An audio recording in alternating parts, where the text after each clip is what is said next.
اور بعض لوگ ایسے ہیں کہ وہ قربانی لے کے فخریہ انداز سے کبھی اس گلی کا چکر کبھی اس گلی کا چکر اپنے گھر کے باہر 10-10 15-15 جانور انہوں نے باندھے ہوتے ہیں تاکہ پتہ لگے کہ چودھری صاحب قربانی کریں نا پہ.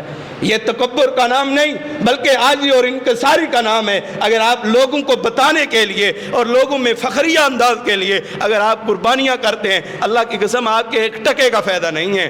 ان میں اخلاص چاہیے. اللہ کو نہ تمہارے خون کی ضرورت نہ تمہارے گوشت کی ضرورت، بلکہ اللہ کو تمہارے دلوں کے اندر سے اخلاص کی ضرورت ہے. اور اللہ کو تمہارے دلوں کا تقویٰ پہنچتا ہے اور کوئی چیز نہیں پہنچتی. اور جو اس نظریے سے کرتے ہیں کہ لوگوں میں فخریہ انداز ہو کہ ہم نے اتنے جانور ذبح کیے، اتنے جانور قربان کیے، ان کی قربانیاں کرنے کا کوئی فائدہ نہیں ہے. اور اسی طرح قربانیوں کے اندر غرباء کا حق ہے، مساکین کا حق ہے، یتیموں کا حق ہے. اے چودھری صاحب 3-4 تھال گھن گندے ٹپ گھن گندے بیت ہی نے پوٹھ والا گوشت اتھاں پا، اے چامپا اتھاں پا تے اے گردن والا گوشت اتھاں پا، جڑے پھیپڑے شیپڑے اے الگ کر دے اتھاں جڑے غریب آئے